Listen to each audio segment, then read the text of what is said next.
What's going on, viewers? My name is Prodigy, and welcome to another Kingdom Hearts video. Now, today, guys, I have something pretty special for you guys. I'm sorry if you hear the clicking of my mouse, because I'm actually looking at this stuff on screen right now as I'm talking to you guys.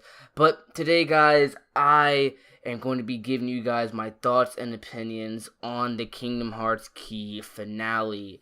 Now, where do I even start? Well, I'm going to start off by saying this. This is not my analysis video.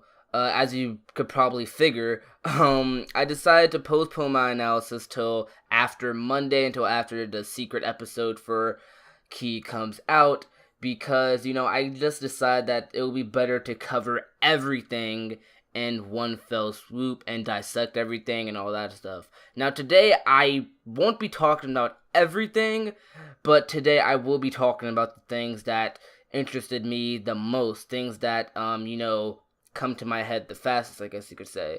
So, alright, I'll start off with this. So, the update starts off with you, your player, and all the other Keyblade wielders, and the foretellers all in the middle of the Keyblade graveyard. A very, very familiar place in the series. And you guys are getting prepared for battle.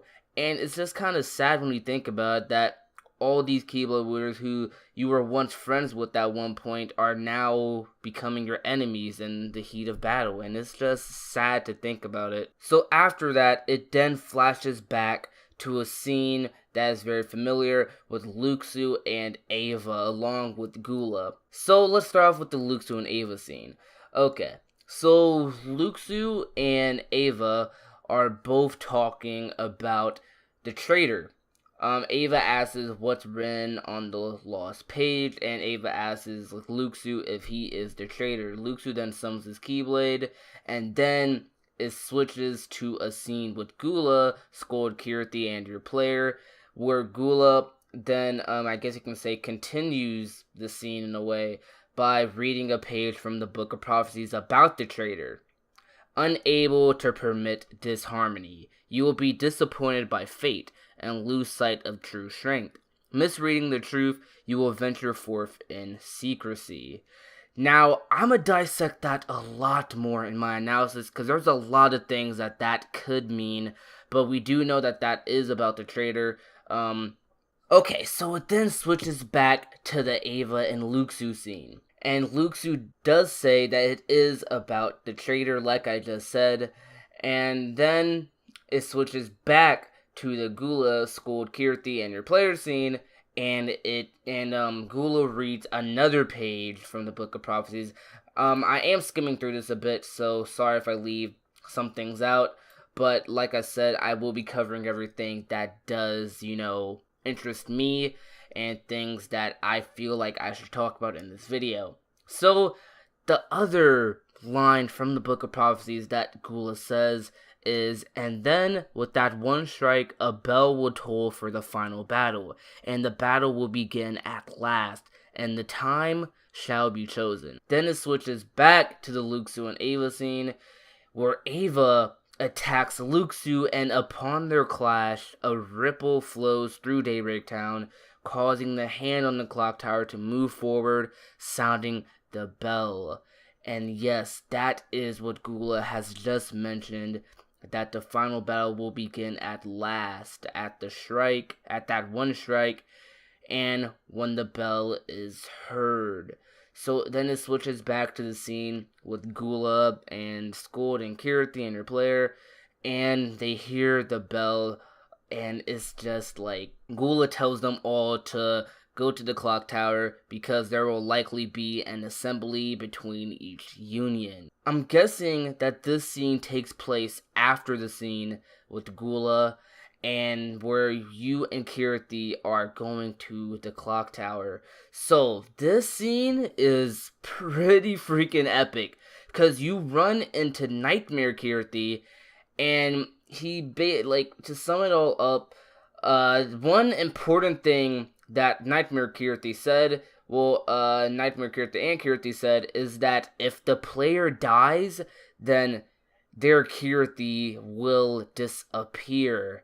That is something that we have not known before. At least I don't think that was said before. But I'm not really too surprised by this because, you could kind of figure that to a certain extent.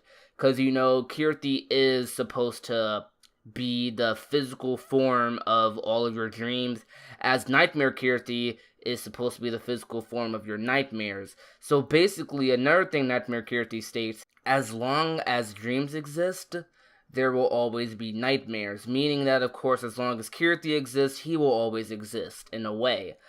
So that is something that is pretty epic. And then, Nightmare Kirti seems to summon these heartless creatures that look really cool. We've actually seen these creatures before. In another update, I believe we saw these creatures in the update where we first saw Scold. And so basically your player defeats these enemies, and the enemies are down on the ground, and then Kirti, to sum it up, he kind of like fuses with them. It's really weird. It's really epic though. And there's I don't even know what to think about this, because I'm just kind of at a loss for words with that scene. Like, where Nightmare Kirti just fuses with all these Heartless and becomes this, ultimate nightmare. And it's just crazy. So, flashing forward, your player is back, and you are back in the scene where the Keyblade War has started and everyone is fighting. And once again, like I said before, it's just sad that all these Keyblade wielders who were once friends are now enemies in the heat of battle. So, your player is pretty worn out already from the Keyblade War, and your player gets approached by Aced, who, I guess to sum it up, he attacks you, and then you end up fighting Aced, and then after Aced, you start fighting Envy, and after Envy, you fight Gulub. Basically, you fight all the foretellers, including Master Ava. Master Ava, though, she tells you that she asks you, why are you here? You should run to the dandelions, and it's just sad. You could tell that Ava isn't doing this of her own will, that she's accepted her fate, and it's kind of weird. Ava's different in the scene, attitude-wise. It's just so weird. So, after you don't defeat any of them, you more so, it's kind of once you, do a certain amount of hits on them, the scene then continues. So, anyways, though, after that scene, you are pretty much worn out from fighting all the foretellers. Shoot, I probably would be too after fighting, all 5 of the Keyblade Masters. What? So, after that, your player collapses, and then he wakes up to the Keyblade War being over, I guess you could say. There's no one around, and a light shines down on your player. What this light is, more than likely, I'll say it is Kingdom Hearts, but that is not a fact just yet. We can speculate about that all we want, but I'm gonna just go ahead and say that it's probably Kingdom Hearts. So once the light flashes down upon you, Ephemer, Scold, and Kirti walk up to you. Actually, Kirti walks up to you first and hugs you and tells you not to move. Your player is still alive. Your player has survived the Keyblade War. So Kirti hugs her player. This is a very touching scene.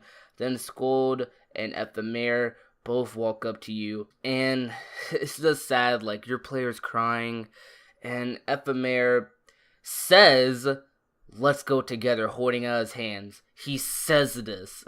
This was a fully voice-acted line.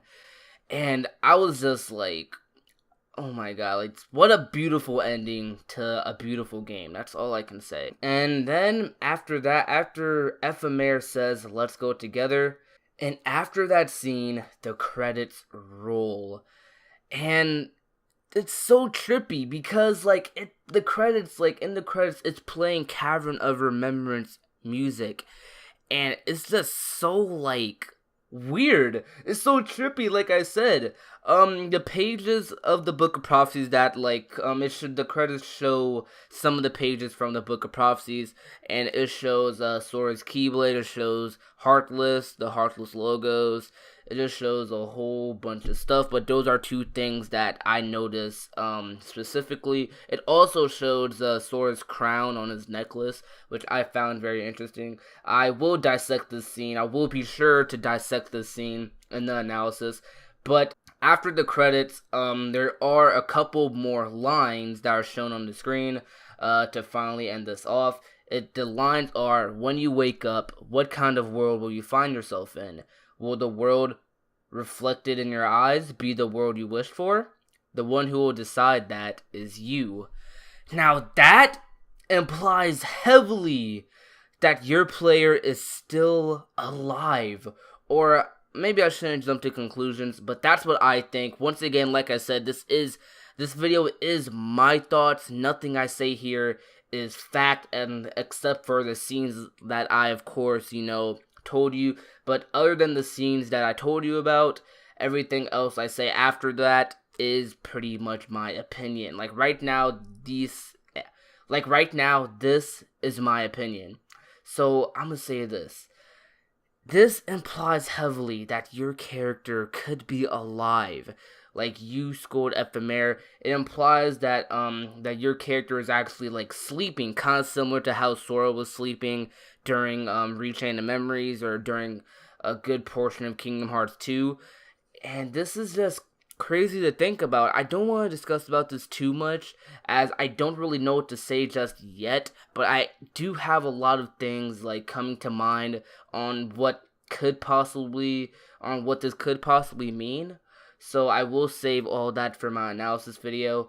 But anyways, guys, thank you guys for watching today's video. I know today's video was kind of different from my other videos, like, because usually, my videos are more organized, as this one I was just going off the top of my head. But hey, I don't mind it, because I really love just, like, being able to sit down and talk to you guys about things like this, because, of course, I love Kingdom Hearts, and it's just sad to see a game like this go. I really wish that this game came out in America. But I do assume that everything that happened here will be summed up in back cover, because of course that has to be the case, right? But anyways though, guys, once again, thank you for watching today's video. If you enjoyed, be sure to like, share, favorite, comment, and subscribe. I'm Prodigy, and I will see you guys next time. Peace out.